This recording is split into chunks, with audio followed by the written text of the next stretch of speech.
Mes chers compatriotes, bonjour à tous, salam alaikum, salam alaikum. Merci la yanga comme Dieu. Oui, yanga. Je tiens aujourd'hui à m'entretenir avec vous pour parler à Monsieur Jean-Bernard Padaré, qui serait avocat de son État.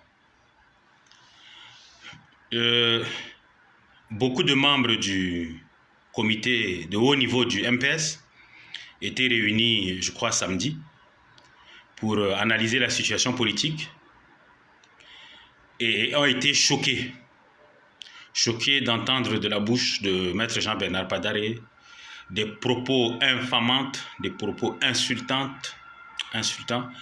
à mon égard. Alors, tout de suite après, à la sortie, beaucoup ont tenu à m'appeler pour me rendre compte. La première des choses, c'est que Maître Bernard Padaré dit que moi je suis un concierge et qu'il ne comprend pas pourquoi j'ai été invité à la table. Mais Monsieur Bernard Padaré, je fais partie d'une organisation et on n'a pas demandé le métier de quelqu'un dans cette organisation-là. C'est comme vous, quand vous vous êtes réunis au MPS, là.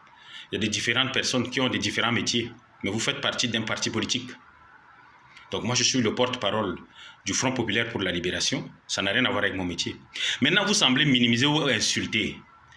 Vous savez, quand on est chez nous parfois, ça va. Mais quand on est chez les autres, on se débrouille. On essaie de faire ce qu'on peut pour nourrir honnêtement nos familles. Ce qui n'est pas ton cas. Et j'y reviendrai tout à l'heure.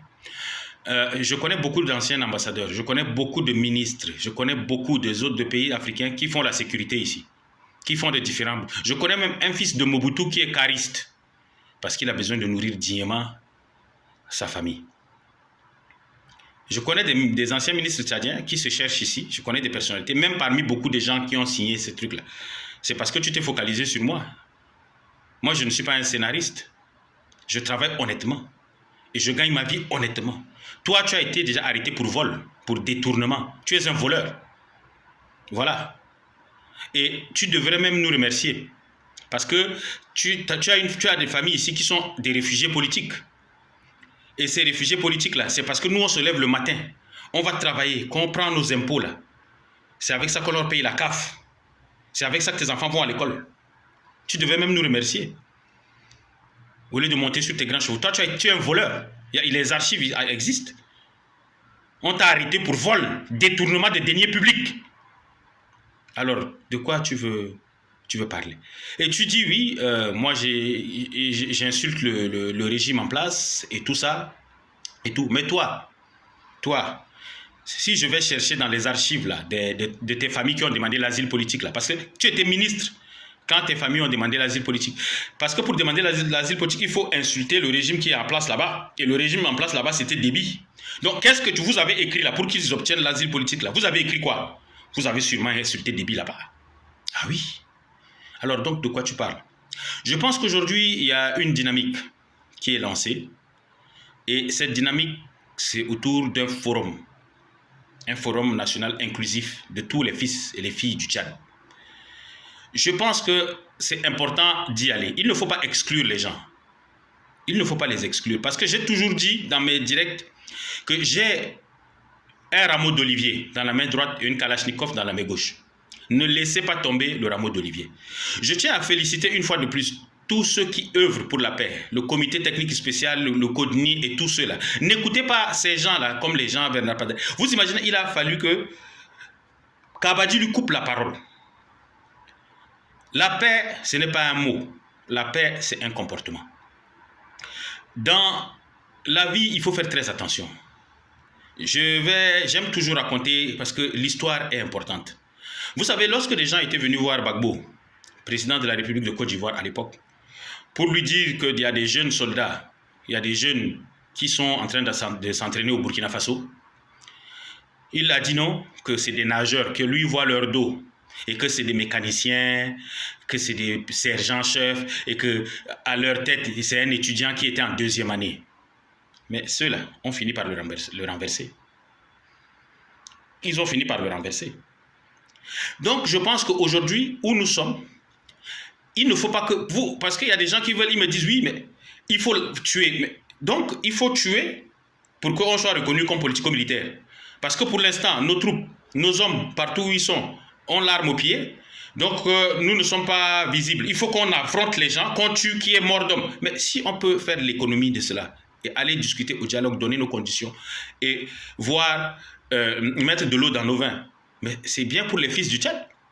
Il ne suffit pas aujourd'hui que j'appelle les jeunes, j'appelle tous ceux-là, je dis bah, allez-y, allez attaquer des camps, allez attaquer, et que des Tchadiens meurent de part et d'autre. Et là, on va dire, ah oui, oui, oui, ça, leur mouvement là, c'est ça, c'est un vrai mouvement. Mais non, si nous pouvons faire l'économie de la guerre pour que des fils et des filles du Tchad ne souffrent pas, mais c'est tant mieux. Je trouve que c'est tant mieux. Maintenant, si ça ne marche pas, et qui est l'autre option, mais ça ne nous dérange pas. Nous prendrons le défi de la guerre. Mais pour l'instant, on dit, allons discuter, allons négocier pour voir qu'est-ce qui ne va pas, pourquoi ça ne va pas entre nous. Moi, je négocie pour le sud du Tchad. Pour que demain, nous puissions nous entendre. Parce qu'on a des grosses difficultés dans ce pays. Le partage de la richesse, ça ne se fait pas avec nous. On a le problème des éleveurs, de la transhumance, on a le problème de l'injustice.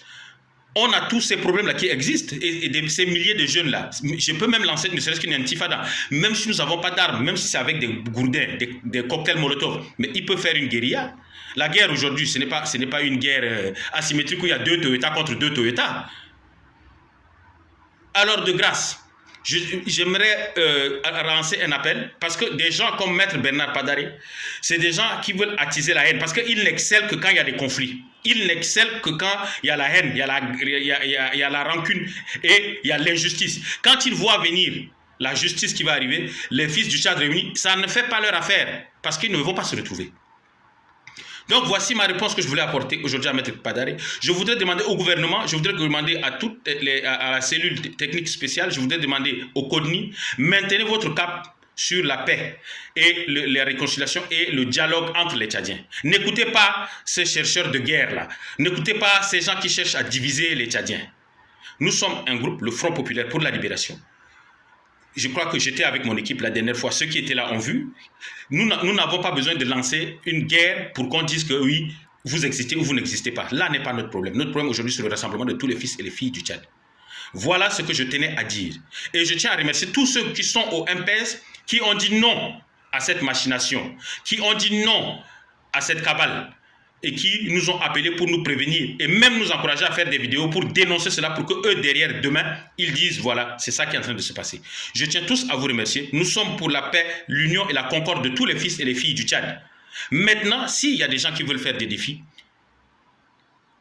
voilà. Je vous remercie beaucoup.